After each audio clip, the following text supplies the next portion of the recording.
About 3 or 4 times. And well, give me some examples of some of those things. Where you actually accept people in that really don't have your best interest at heart. Like how? Give me an example, girl. They blast them. Just don't say no names. No.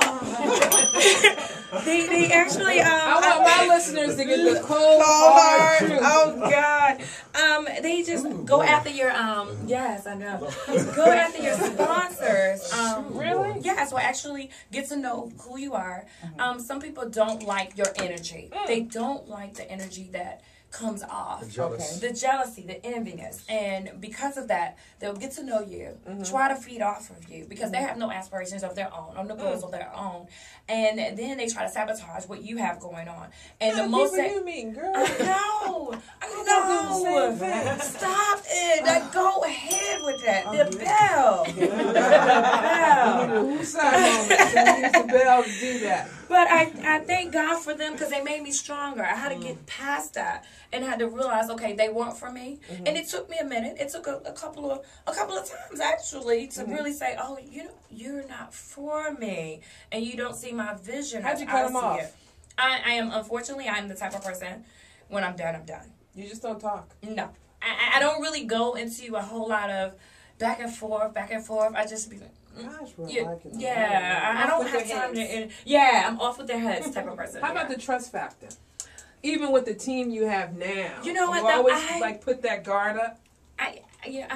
You have fallen and got up like a lot of entrepreneurs and business owners. Noodles, to tell you the truth, come on. To tell you the honest God truth, I know. Thank you so much. Tell me the truth. I love freely. I trust very freely. I do not prejudge. Do you think that's going to stagnate your growth of your business when you do that? Don't you think some you need a people, little taco meat on your chest? Some people actually convince, kind of give me opinions and say, Amy, you gotta man up on this. You gotta, hold your ground. And I've had learned to, be a bit more stronger than I've have been in the past, so I don't get burned. What are your weaknesses as far as saying no? Can you say no? I'm learning. Girl, I'm learning. It's hard though. It's hard because especially in the business, you be like, well maybe, or sure, let's talk about it. But I'm learning. I actually had a phone call 2 days ago, and it was so good. It felt really good. They saw all the things that I was doing on Facebook as off the chain. Yeah. So they seen all the things they're doing. They just called me up and said, hey, I have this opportunity. I said, you know what? I really am having a hard time with this, but I'm sorry. I'm going to have to say no. I cannot. Challenges. Come on, let's talk about your challenges. Girl, this is so positive. I can't wait to attend. Oh, God. The challenges. There are challenges that all entrepreneurs face. And this type of energy here, we have all the inspirings listening on now, on air and online. And they're like, oh, my gosh. I need to hear I need to know what I need to watch out for. Watch out for people that don't have your best interests at heart, that really are out to see what you're doing. A lot of times, because I do present it very well. I mean, I don't like to toot my own horn, but I feel like I brought to the table a very good presentation for the Green and Gorgeous. I have people tell me all the time, Green and Gorgeous is very catchy. Even my name is very catchy, and I thank God for those things. So you just want to be careful for the people that just kind of just really like not really. See? Now, as far as the entrepreneur making money, give our folks some insight on how they can do this. Well, you will just have to find ways to enhance your financial wealth. Don't spend. Correct. Penny pinch.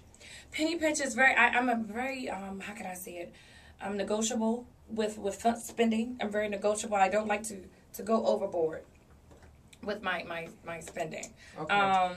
I find resources and people that can really help. A lot of volunteering, a lot of sponsorships. But I love my sponsors. I really do. They help me out a great deal. How do you get your sponsors? How do you build those relationships? You continue to talk. You continue to talk. You go to events or you pick up the phone? I'm always at events as Randall and Sherry. What do you say about the individual who aspires to throw events, needs sponsors, but really can't go to the events?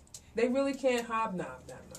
Well, what they would need to do is just contact them. A friendly email, you never know how many people will reply. If you send out 500 emails, you'd be happy to get 10 replies, and I get them, and I'll be like, oh, wow, 500 out of 10, that's a good return. That's a really good return because maybe even out of 10, you get 5 that can really help you out. So those are the things to do. check out those emails. And even like big companies, the info, like info@pepsi.com. Just email info. You know, you never know what someone that's checking the info might forward. Let's try to see what we can do to help out. Now, if there was no such thing as social networking, do you think you'll be as successful as you are right now? You know what? I would, because I was successful last year. This Facebook has only been up, and my MySpace, only been up for 1 year.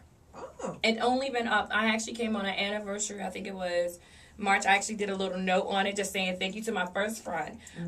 So it has only been up for 1 year. What's the secret? Because you know what? I want entrepreneurs, because I'm seeing a lot of abuse. I mean, I check my emails and so forth on Facebook, but some people are totally relying on Facebook.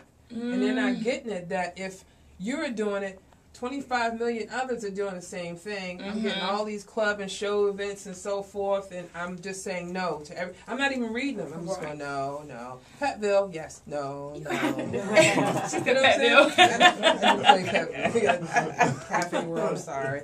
I got some food on the oven, I got to take it off when I get home. But I'm just saying, you know, there's abuse, and they're thinking like this is the only way. So it's just like crying wolf. You can cry wolf so much that I don't hear you anymore. So, where are you when it comes to Facebook? Or do you have only elite certain people that you embrace? Or do you embrace everyone to be your friends? Because I'm really picky. Some people are very picky, and there's nothing wrong with being picky because you want to be careful about what you do. As an image consultant, I have to be free and open so that my clients can feel that they can trust me. So I'm very free. I'm very free. Not saying it's always a good thing because of the caliber of where you are. You know, some people, you know, I don't know who's coming to get me. You know, maybe we're 89.3 and be like, okay, I'm coming to get her for tonight. You know, and so you want to be careful on that. You do. But They're coming to get you, Amy. They're coming to get me. I'm in the garage booth. I know. Run, dude, run. But I actually try to make my Facebook as personable as possible. Girl, you be glowing. I'm friendly. Jealous. I was like, I gotta go to Marshall and change my wardrobe. Oh my God, I try to make it as personable as possible, friendly as possible, and then to get fashion tips from some people. I actually, it's so funny. I actually, people I really don't know. I said, you know what? Welcome aboard. Enjoy the stay. You're gonna have fun. You're gonna have fun because I'm fun. I don't look at it, and if I have some people that's a little outraged, I just delete them. Okay. If they seem to be a bit too much, you gotta go. That's okay, and then that's it. And then the way that Facebook has the privacy up there, it just allows you to delete them and keep it moving. Where are you from? North Carolina. How you get here, girl? No, country bucket. How you get here? By bus. But anime. Now what you do? You just pick it up.